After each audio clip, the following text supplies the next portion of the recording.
We've got some sad news here at the bunker. A lot of work went into this truck, believe it or not, just to tear it down and ordering pieces and parts and whatnot. It's breaking my heart a little bit, but we had somebody look at this frame and they said, boys, it's not a good idea to do anything with that frame.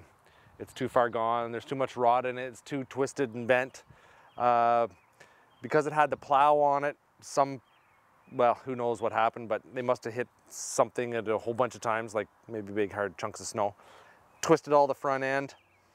Broke a bunch of the rivets, broke up the motor mounts where the front of the engine hangs up, and the back as well. It's cracked and it's too thin at the back anyway. So it's too much work to go into that. We have the axles out as you saw. Don't know what to do, boys. Well, I maybe have a little bit of an idea what to do.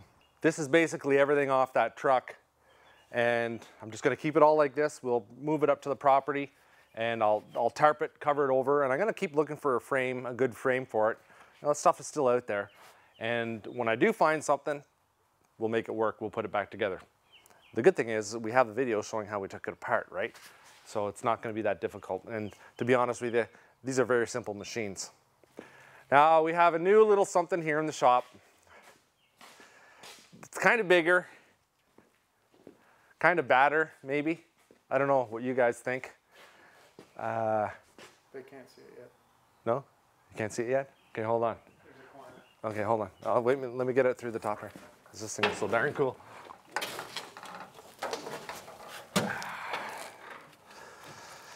This little baby right here, we had to get this instead. The internet's an amazing thing. Yeah, I couldn't pass this up. Oops, the handle's broken. Has hatch on the top, so we can mow down Nazis when we need to, or whatever theater you happen to be running this truck in. ISIS. Now we can mow down ISIS or the zombies, because everybody knows the zombie apocalypse is coming. But it's very cool. This is a 1942-43 gun tractor, or they called it the FAT, the Field Artillery Gun Tractor. A lot of people just call it the gun tractor now. It's a little different than most what you're used to seeing. Well, if you look them up on the interweb, most have just a little cab like this and then a box on the back. So they're kind of like a, general service truck. But this one here, this gun tractor, or artillery tractor, whatever we want to call it, had a box that came out to here, went up across and came down on the back. They carried ammo and people in it, and behind that went another trailer. I guess it carried ammo in that and supplies or whatever, and then behind that was an artillery gun. I don't know, 25 pounder or whatever it is. You guys will chime in and tell me what it was. Same motor, 216 Chev engine, bigger tires, more heavy duty axles, 44-inch. The other ones are about 36. Wicked suspension on the back. I mean, the spring pack is about like that. Now, they did cut this off after the war to do whatever. Who knows what they're doing with this truck? I don't know. But you can see where they took the torches and they cut that off there. I think this is, I don't know if the guy's feet were in here, but there's a Pto Winch right down in here, if you can see that. It's pretty cool.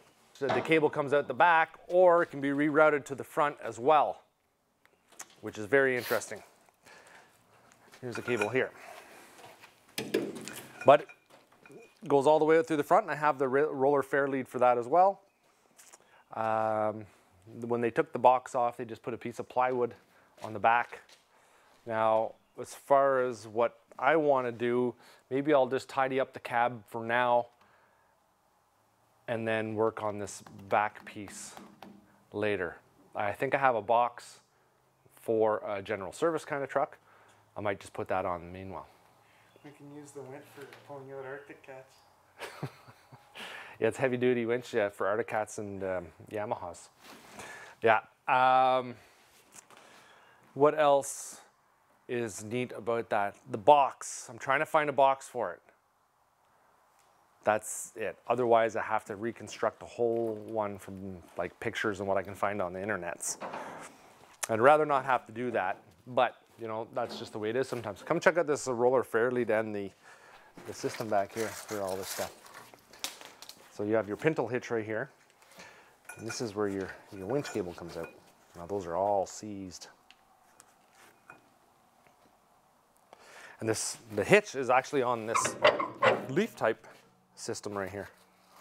So you can imagine pulling 2 trailers behind it full of ammo and then and then a big gun on the back, you know, everything's sort of banging and slopping on there. It must have made quite the racket going down the road. I think when these were fully loaded, the speed was about 23, 25 miles an hour or something like that. If I remember correctly, people can correct me. That was in stealth mode. Could you imagine how many vehicles would be rolling there? And I've seen them in the slop pictures stuck in the mud, all kinds of trucks and guns and everything. Would have just been a crazy time, especially at a time when most people back in that day were about 130 pounds, just little guys. Like you. Trying to slug the big, yeah, just like me, trying to slug the big stuff around. They're tough lads, there's no doubt about it. They're all farmers. Good bunch of guys. The springs. Yeah, those spring packs are pretty euchred.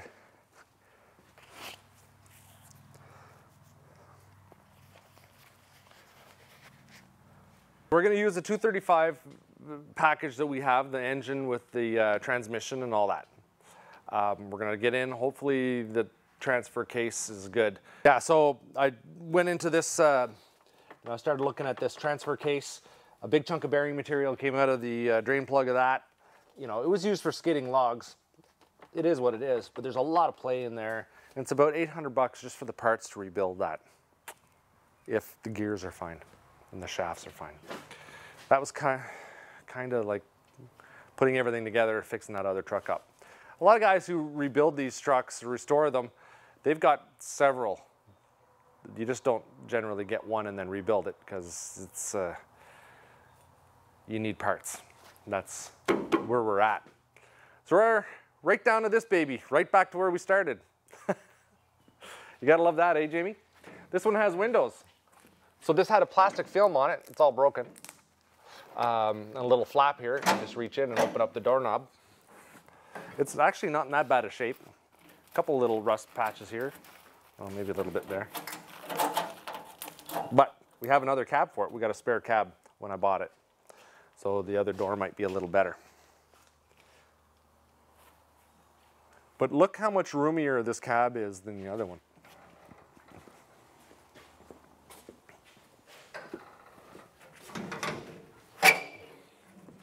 Lots of room in here compared to the other one.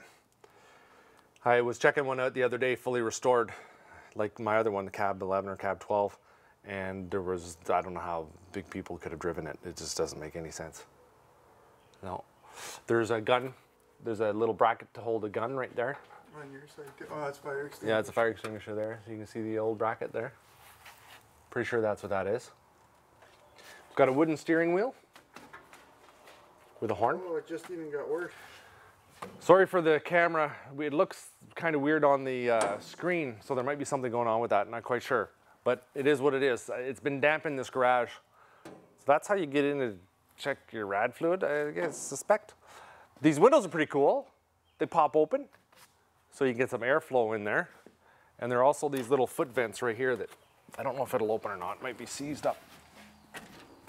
Well, there we go. Grabs a little bit of air and chucks it in around your feet. Get the air passage through here. Rolling through the desert. Yeah, fill your cab with sand. Fill your cab full of dust and sand. That's what it was like with the Land Cruiser, same deal. That's why I always said the Land Cruisers are so similar to these things, because they had that same flap. So very cool. We just need some Tommy guns and some ammo and an artillery piece, a 25-pounder to make this thing right. So we're gonna start ripping this one apart. Yep. I'm not gonna do the whole thing on video, but we'll probably just shoot parts and pieces now and then, right? Yeah. This is gonna be a kind of like a let's get her done kind of thing, because I don't want this to go on forever. We gotta get this thing rolling. And that's what we're gonna do right now. Let's get to it, Jamie.